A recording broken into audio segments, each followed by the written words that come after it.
안녕하세요. 어려지는 뉴스TV 닥터 조은배입니다. 미용 공화국이라고 불릴 만큼 우리나라만큼 피부 미용, 성형에 진심인 나라도 없는데요. 레이저와 주사 같은 피부 시술 외에 시술 전후 케어와 관리에 대한 중요성이 옅어지고 있는 게 사실 좀 많이 안타까워요. 그래서 오늘은 피부과에서 하는 시술 전후 관리의 중요성에 대해서 설명드리고 종류에 대해 알아보겠습니다.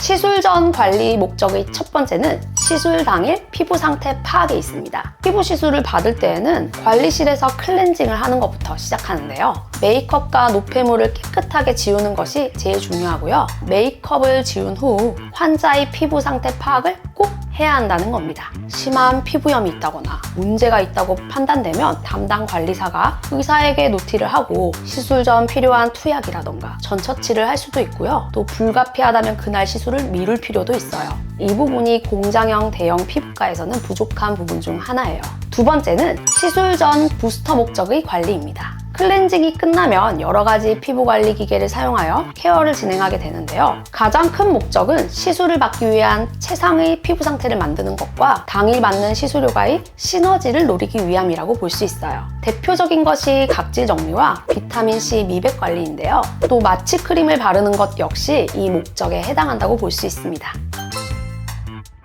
미용 시술이 대중화되면서 시술 후에 진행되는 관리 자체가 많이 소홀해지고 있는데요. 사실 제가 제일 안타까워하는 부분이 이거예요. 시술 후 관리 목적 중에 가장 중요한 목적 중 하나가 혹시나 시술 후 생길 수 있는 부작용의 예방과 조기 발견에 있습니다. 만약 레이저 등을 받고 바로 집에 간다면 뒤늦게 마취가 풀리면서 자결감이라던가 통증이 나타날 수 있는데요. 사실 일반인의 입장에서 이게 부작용인지 정상적인 통증 반응인지를 구분을 못하는 경우가 많아요. 그리고 집에서 문제가 있다고 인식해도 이미 약을 처방받을 수도 없고 그에 대한 대처를 못하는 경우가 대부분입니다. 시술 후 관리를 어떤 걸 받든 시술 후에 20-30분간 병원에서 의사의 감시하에 있다는 것만으로도 이미 부작용의 50% 이상을 예방하는 것과 같다고 볼 수 있는데요. 또 시술 후 진행되는 머미팩이라던가 진정관리 등이 레이저로 인한 화상이라던가 직후에 발생하는 피부 자극, 알러지 반응을 예방하고 또 치료하는 관리라고 볼 수 있습니다. 두 번째는 멍과 붓기 예방 목적입니다. 대체적으로 피부 레이저나 주사 등 치료는 피부 발적, 멍과 붓기가 어느 정도 불가피한데요. 하지만 시술 후 케어 중에 이 멍과 붓기를 예방할 수 있는 관리들이 있기 때문에 조금은 염려를 덜 하셔도 될 것 같아요.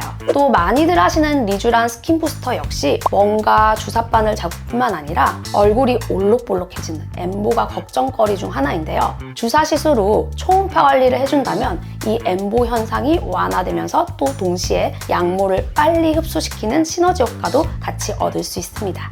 세 번째는 시술 효과의 극대화 및 시너지 목적인데요. 대표적으로 고주파나 초음파 관리 등이 있습니다. 단 잘못 받았을 때 오히려 부작용을 일으키거나 시술의 효과를 반감시키는 관리도 있을 수 있기 때문에 주의가 필요합니다. 이러한 궁합에 맞춰서 처음부터 시술과 관리 프로그램을 잘 짜는 것이 중요하겠죠.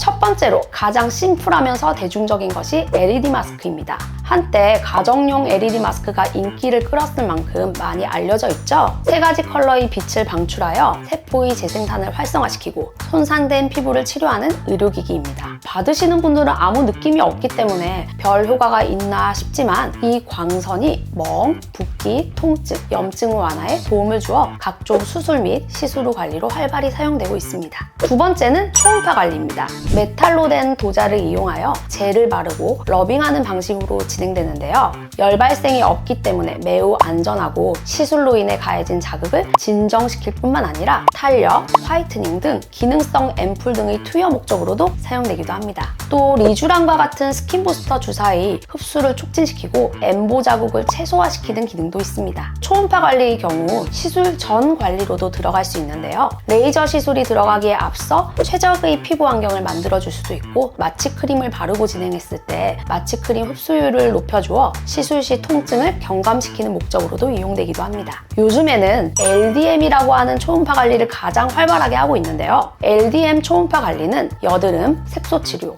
홍조 치료 등 시술 후 관리 프로그램으로 사용되기도 하지만 물방울 리프팅이라고 하여 그 자체만으로도 단독 시술로도 활용될 만큼 유명한 장비입니다. 고밀도의 초음파 파장이 침투되면서 노화나 여드름, 염증이 원인이 되는 단백질 분해 효소의 작용을 줄여주어 건강하고 생기 넘치는 피부 환경으로 만들어주는데요. 마치 영양분과 물을 잘 흡수시킬 수 있도록 밭의 흙을 다져주는 것과 같은 원리라고 볼 수 있습니다. 그 결과 피부 장벽이 깊은 층부터 강화되어 다른 시술과 병행했을 때 시너지가 발생하게 되는 거죠. 딱히 궁합이 안 좋은 시술이 없기 때문에 대부분의 시술과 함께 받았을 때 전혀 문제가 없습니다. 요즘에는 미용 목적뿐만 아니라 아토피 등 피부 질환 치료 목적으로도 이용되고 주사나 다른 외상으로 발생한 멍과 붓기, 통증 조절 목적으로 사용될 만큼 매우 광범위하게 이용되고 있습니다. 세 번째는 크라이오 관리인데요. 1차적으로 표면을 냉각시키는 기능이 있기 때문에 시술 후 가해진 자극을 진정시키고 화상과 같은 열 손상을 예방하는 역할을 합니다. 보통 필링이라던가 레이저 치료, 여드름 치료 등 자극적인 치료 후에 진정 관리용으로 주로 사용합니다. 시술 후 자결감이라던가 욱신거리는 통증을 경감시킨과 동시에 혈관을 수축시켜 붉은기를 진정시켜주고 부종과 멍이 덜 생기게 도와주고 있습니다. 하지만 써마지, 울세라 및 그 밖의 고주파 레이저 등 열 전달이 핵심인 레이저 후에 들어갈 경우 시술 효과를 떨어뜨릴 수 있기 때문에 피하는 것이 좋습니다. 오늘은 피부과에서 받는 시술 전후 관리의 중요성과 종류에 대해서 알아보았는데요. 오늘 영상이 도움이 되셨다면 구독과 좋아요 눌러주세요. 감사합니다.